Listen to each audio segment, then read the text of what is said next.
If somebody tells you they hunt Texas, what's the first thing that pops in your mind? Everything's bigger in the Lone Star State. There's no question about that. There are a lot of great whitetail hunting opportunities in Texas where you've got a great chance at killing a good buck.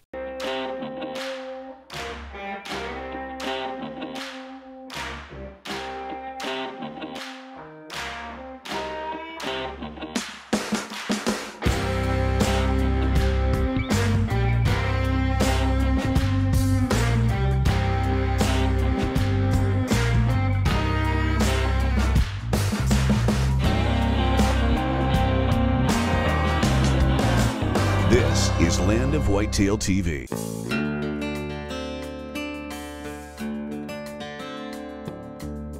You might think that all Texas is the same. It's not. Trust me, I've been there. Texas is broken up into regions, and every one of these regions is different. You have North Texas, you have South Texas, you have West Texas. South Texas known for the great big deer. North Texas known for a lot of deer, different antler configurations. West Texas, a whole different ball game. It really depends upon what part of West Texas you're in as to how many deer you're going to see and how big the bucks are going to be. I think Texas gets a bad rap when it comes to whitetail hunting. That the only way you're going to kill a big buck is hunting high fence. These are free-range deer. They're wild deer. They're skittish. If they smell you, they're gone. If they see you, they're gone. If they hear you, they're gone. So we've put that Texas myth aside that the high fences are creating this fish in a barrel type situation. You still have your work cut out for you.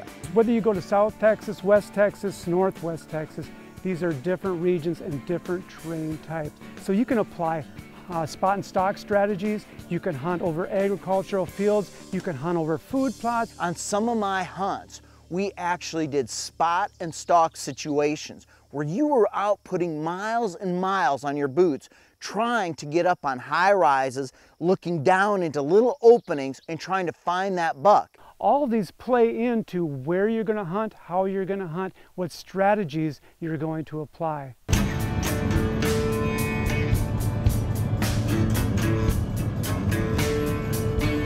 North Central Texas, near Aspermont, Texas, Patterson Ranch.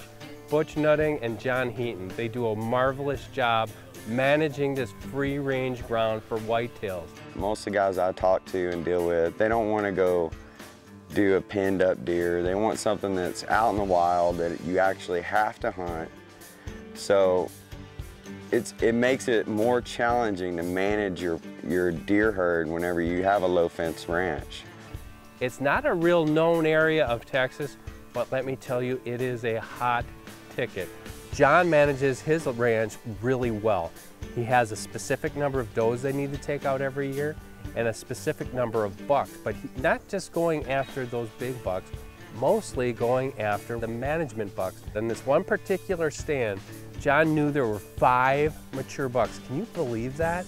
I mean, I've never seen that before, but 5 fully mature bucks frequenting this one area. We're talking 6, 7, 8-year-old deer. Management bucks because they are past their prime or they just never were going to blossom into anything ginormous. And what it takes there is just a little bit of patience in their home range. At some point, they're going to show up. And the quality of the deer is really quite spectacular. I've seen some of the best bucks of my life in Texas, not behind high fences either. These are free chase whitetail deer. So the stage is set. I mean, I know the Patterson Ranch. It's an awesome ranch. I know the deer are there. John showed us the deer. They're there. Now it's all on me. Land of Whitetail is brought to you by Cuddyback Digital, more deer, fewer blanks. By Sig Sauer Electro Optics, never settle. By Thompson Center, America's master gunmaker. Hornady, accurate, deadly, dependable. And by Scent Killer Gold with Hunt Dry Plus technology. Apply it, dry it, and go hunt.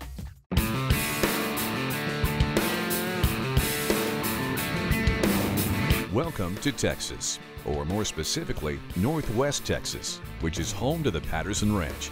It's beautiful country. It has a lot of different adversity. You get canyons, you get flatlands, you get shinnery brush, low brush, thick brush. So you got elevation changes, and that creates a lot of bedding areas for the animals.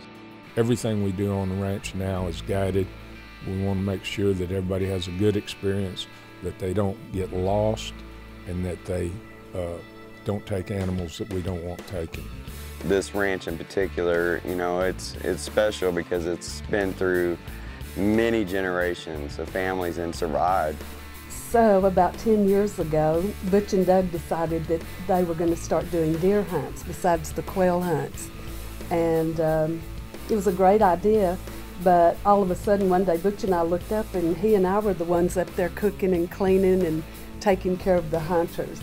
Our average deer of the ranch was 115 when I first arrived, and now 10 years later we're trying to, you know, we're up to about 125, and that's our average buck. Well, that should be it. I think I have all my gear, and I'm ready to hunt some cull bucks, and they got some big ones here in West Texas. I'm pretty excited. Let's get this started.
I did not want to shoot a doe this morning. I'm very excited to shoot a doe. But that big old nanny doe, she knew we were here. She smelled it, she blew. She did that a couple times. And I made the decision, we're here to make some venison this week. And I think we have a good doe down here. So we're gonna stay put. You don't know, there might be more deer coming in here. And when she first got here, she knew something wasn't right. But as any smart deer does, she circled wide. She wanted to get to this food plot. Circled wide, they got in the food plot, and all it takes is one molecule of scent. She smelled it, she blew, she turned, she ran, and she stopped. Now, in a situation like that, when I'm doe hunting, that doe's got to go down. I'm going to bring her home to the freezer. That is a smart deer, and she's going to educate every deer in this valley.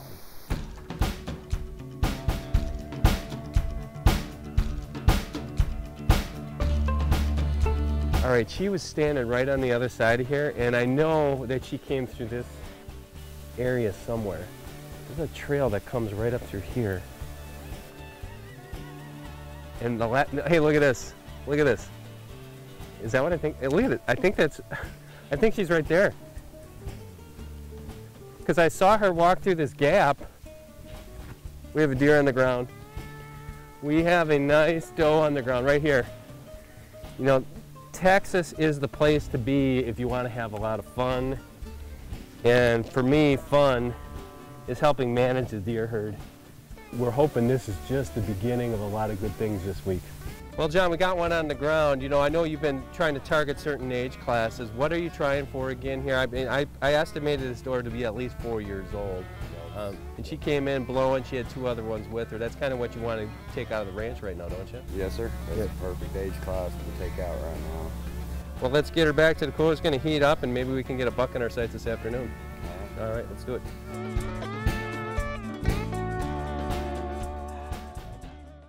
This segment of Land of Whitetail is brought to you by Matthews. This segment of Land of Whitetail is brought to you by Matthews.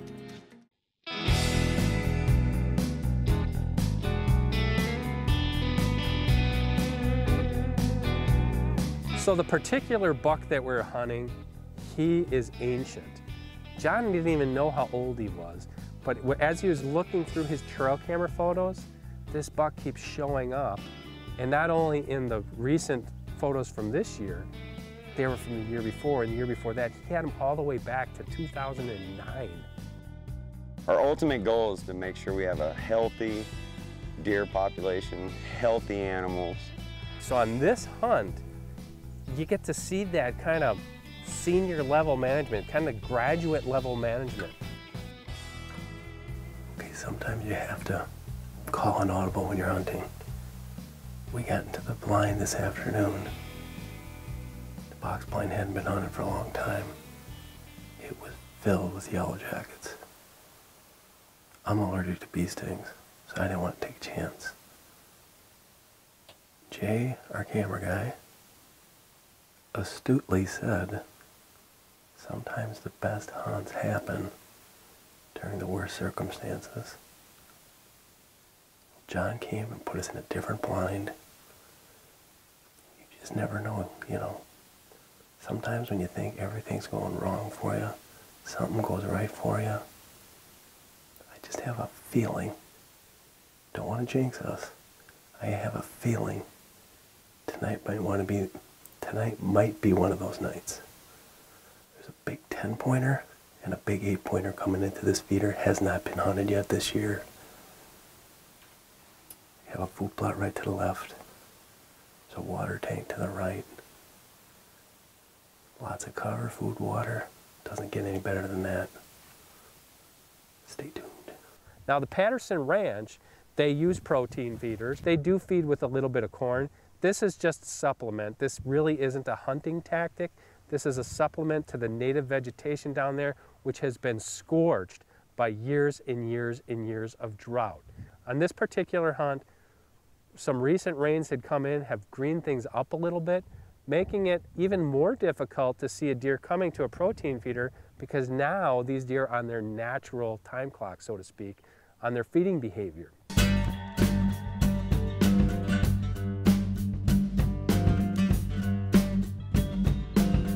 The afternoon starts progressing. I don't know if we picked the right spot. You know, we saw one doe. She came out from a food plot. She started just feeding naturally, browsing in front of us. Just was gonna go up to the bedding area, which is where we thought that buck might be. But she milled around just enough. The rut was just on the cusp of happening. This was a young doe, but still it was a doe. And sure enough, as the afternoon wears on a little bit, we see more movement, and here he comes. This buck pops out, but he's standing there and he's staging in the brush. He's not coming to eat. He came out because he knew there was a doe there, and he stood there and he waited and he looked and he waited, and guess what? He locked onto that blind and he caught me in mid-frame. I'm frozen and I'm waiting and I'm waiting and I'm waiting. Finally, he's okay, flicks his tail and he starts walking through. That's when I get into position.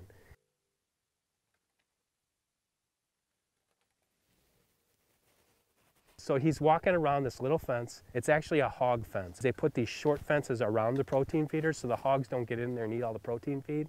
And I have a window of about 5 yards. 2 steps and he's out of my life. I had to move, and I had to move fast. Yeah, yes, yes, yes, yes. That might just be the biggest Texas buck I ever shot. Holy cow. He is a dandy. Oh my God, is he dandy. Oh my God. He's the big 8. He's the big 8. He is a giant 8. Wow. Let me put my Mossberg down. He is a giant 8-pointer. That's the biggest 8-pointer I've ever shot. He is just absolutely beautiful. He is a toad. Congratulations. And this is what we do in Wisconsin. Yes, sir. Thank you very much. Now, John, you were telling me you've had pictures of this deer for years. Yes, sir. What do you think? He's 8 years old? Yeah, he's 8.5 years old. Holy cow. Good job. Thank you. That is beautiful. That is so beautiful. He's an awesome buck. What's the first thing you do when you arrive in hunting camp?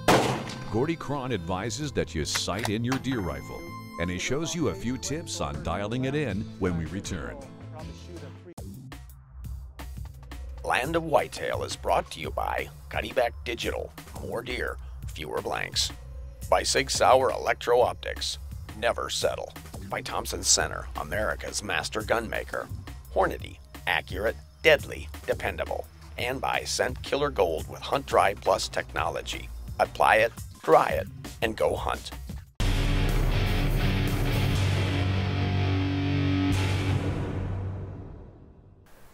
On the surface, most people are going to say, we can't control whether a deer feels safe or not on our ground. Well, A, if you're a private landowner, baloney. Even if it's just 20 acres, you can make it so that your 20 acres, the deer feel safe there. How do you do that? You don't let them know you're hunting them. That doesn't mean you don't hunt them hard. Heck, you can hunt them hard as heck, as long as you put the upfront thought into. Before you go do any of this stuff, sit down, ask yourself what your goals are. Be honest about what those goals are, and now cater a plan specifically to try to achieve them, and then go out, manipulate the habitat, put what the deer are doing that's working towards your goals, put that on steroids by enhancing it. You take that approach, and now you have a logic to hunting your property, and in the case of that 20 acres, well, go ahead and make yourself edge access on that 20 acres. Make it so that whenever you're going to a stand, your wind is blowing into the neighbors. You do that. You manufacture those high odds, low impact stand locations. You can hunt that 20 acres hard, and the deer feel safe there. Trail cameras are a great scouting tool, but if you check them too often, they can lead to one obstacle and even a bigger problem. First, the obstacle. It takes time. And if you've got 2, 3, 4, maybe more cameras out there, it could take you up to an hour to check them. And get this, that's an hour you're spending in the woods with your deer. The big problem is that checking trail cameras too often can leave human scent behind and spook deer, maybe even push them off your property. What's the point of using trail cams if they chase your deer away? It's no wonder many hunters want cell phone equipped trail cameras. But check out the price. These cameras can cost 2 or 3 times more than models without the cell service. And then there's the monthly fee. It might be $10, $20, $30 per month per camera. It's no wonder that a lot of hunters are shying away from cell cameras. Sure, you might be able to justify buying one, but what good is that going to do you? It'd be like hunting with one bullet or one arrow on 1 acre of land. So what you want is this, right? You want the ability to use cameras without spooking deer. You want to be able to check them as often as possible, maybe every day often, and you want them to be affordable. Okay, so this is the CuddyLink home camera, right? Yes, Gordy, this is the home camera. I've got it mounted on this tree right next to the gate where I drive in. Okay. The advantage of this is I can check all of my trail cameras before I even enter my hunting property, before I even get suited up. CuddyLink is not cell, it's not Wi-Fi.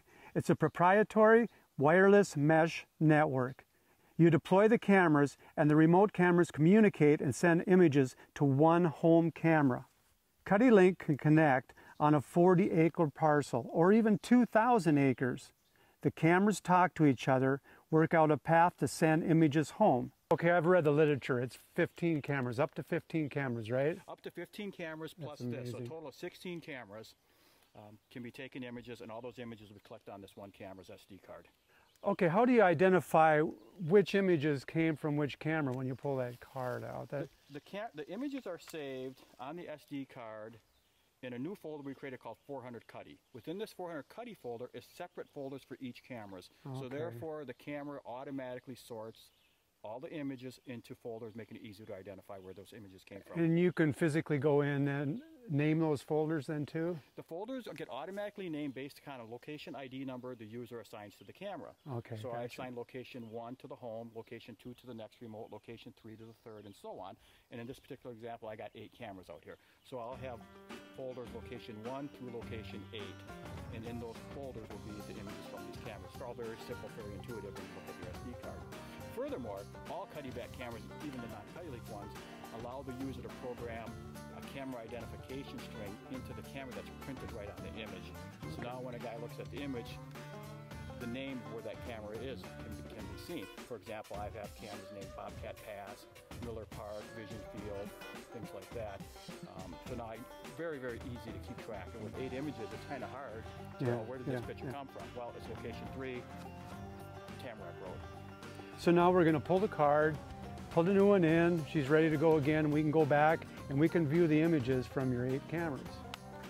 Put it back up, and now instead of walking out in the woods and checking 8 cameras, we check them all in just